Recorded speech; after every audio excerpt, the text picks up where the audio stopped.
नमस्कार, दर्श न्यूज में आप सभी दर्शकों का स्वागत है। मैं प्रीति दयाल आपके साथ।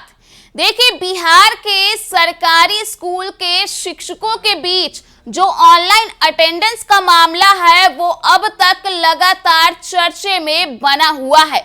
जी हां, बता दें कि ऑनलाइन अटेंडेंस को लेकर के सिर फुटौल लगातार जारी है और पिछले दिनों एक लेटर शिक्षा विभाग की ओर से जारी किया गया था, जिसने तो शिक्षकों के बीच पूरी तरह से हड़कंप ही मचा दिया था। जी हां, उस लेटर में बता दें कि ऑनलाइन अटेंडेंस दर्ज करने को लेकर के ही सारी बातें कही गई थी।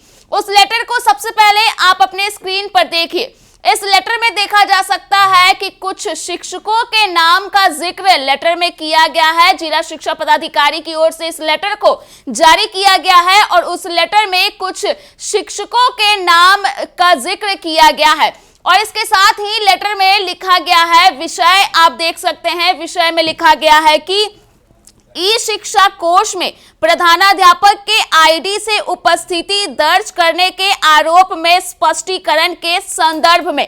इसके आगे उपर्युक्त विषयक संदर्भ में आप पूर्व से अवगत हैं कि विभागीय निर्देश के आलोक में 1 जुलाई 2024 से विद्यालय के सभी कार्यरत शिक्षक शिक्षिका द्वारा ई शिक्षा कोष द्वारा ससमय उक्त पोर्टल पर ऑनलाइन सेल्फ उपस्थिति शिक्षक आईडी से दर्ज करना था, परंतु आज यानी कि 15 अक्टूबर 2024 को आप लोगों के द्वारा यानी कि जिन भी शिक्षक शिक्षिकाओं का नाम का जिक्र किया गया है उनके द्वारा उक्त पोर्टल पर यानी कि ई शिक्षा कोष पोर्टल पर ऑनलाइन उपस्थिति प्रधानाध्यापक के आईडी से दर्ज की गई है। क्यों? स्पष्ट करें जो विभागीय नियम आदेश के प्रतिकूल है। विभागीय आदेश के प्रतिकूल ई शिक्षा कोष में प्रधानाध्यापक के आईडी से उपस्थिति दर्ज करने के आरोप में क्यों नहीं उक्त तिथि का आप सभी का वेतन कटौती कर ली जाए। आगे यह भी लिखा गया है कि अतः संबंधित शिक्षक विद्यालय के प्रधानाध्यापक निर्देश दिया जाता है कि पत्र प्राप्ति के साथ ही अपना अपना साक्ष्य आधारित स्पष्टीकरण अधोहस्त शरी कार्यालय में समर्पित करना सुनिश्चित करेंगे। विलंब की स्थिति में सारी जवाबदेही आपकी होगी।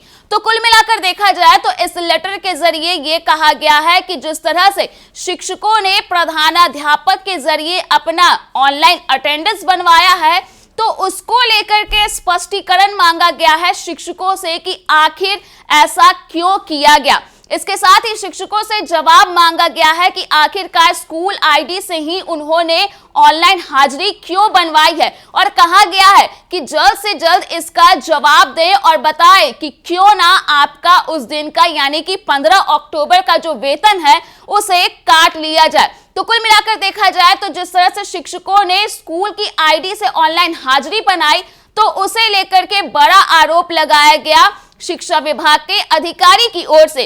इस बीच बता दें कि एक और लेटर शिक्षा विभाग के एसीएस डॉक्टर एस सिद्धार्थ के द्वारा ही जारी किया गया जिसमें ऑनलाइन हाजिरी का ही जिक्र किया गया।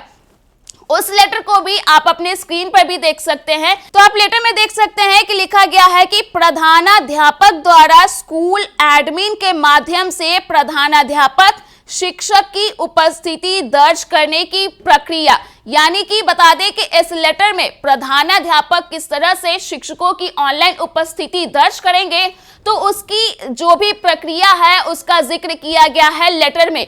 तो कुल मिलाकर के देखा जाए तो एसीएस एस सिद्धार्थ के द्वारा जो लेटर जारी किया गया है उसमें अगर शिक्षकों की ऑनलाइन हाजिरी प्रधानाध्यापक द्वारा बनाई जाती है स्कूल एडमिन के जरिए, स्कूल की आईडी के जरिए, तो यह भी मान्य होगा। इसे लेकर के शिक्षकों से उस शिक्षकों पर आरोप नहीं लगने चाहिए और उनसे सवाल नहीं किए जाने चाहिए। बता दें कि इस लेटर को बिहार शिक्षक मंच के द्वारा जारी किया गया है और इसके साथ ही इस लेटर को शेयर करते हुए लिखा गया कि बिहार शिक्षा विभाग के एसीएस एस सिद्धार्थ द्वारा जारी इस लेटर को उन तमाम अधिकारियों को पढ़ना चाहिए जिसमें कहीं भी जिक्र नहीं है कि शिक्षक विद्यालय की लॉगिन आईडी से हाजिरी नहीं बनाएंगे, क्या उन अधिकारियों पर कार्रवाई होगी जो बिना पढ़े शिक्षकों को प्रताड़ित करने की भावना से लेटर निकाल देते हैं। तो कुल मिलाकर देखा जाए तो इन लेटर को लेकर के अधिकारियों पर जो शिक्षक हैं, जो शिक्षक नेता हैं, उनका आक्रोश फूट पड़ा है।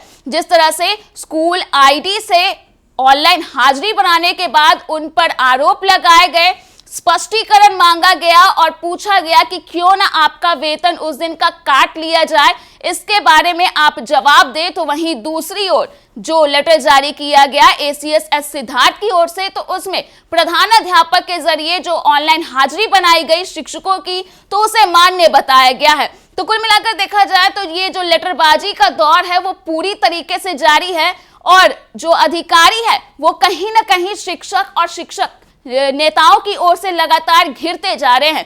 पिछले दिनों भी बता दें कि जब ट्रांसफर पोस्टिंग पॉलिसी जब नहीं आ रही थी तो उसे लेकर के भी कहीं ना कहीं शिक्षा विभाग के अधिकारियों पर ही सवाल खड़े किए जा रहे थे कि आखिर इतनी देरी वो क्यों कर रहे हैं। तो कुल मिलाकर के अब जब ऑनलाइन हाजिरी को लेकर के यह लेटर सामने आया है तो यह बवाल एक बार फिर से शुरू हो गया है। हालांकि यह तो देखने वाली बात होगी कि जिस तरह से यह लेटर लगातार सामने आ रहे हैं तो इसके बाद आगे कौन सी गतिविधियां होती है। तो फिलहाल के लिए इस खबर में इतना ही। अगर आपने अभी तक हमारे YouTube चैनल को सब्सक्राइब नहीं किया है तो इसे जल्द सब्सक्राइब कर दें। इसके साथ ही अगर ये वीडियो फेसबुक के माध्यम से देख रहे हैं तो पेज को लाइक करना ना भूलें।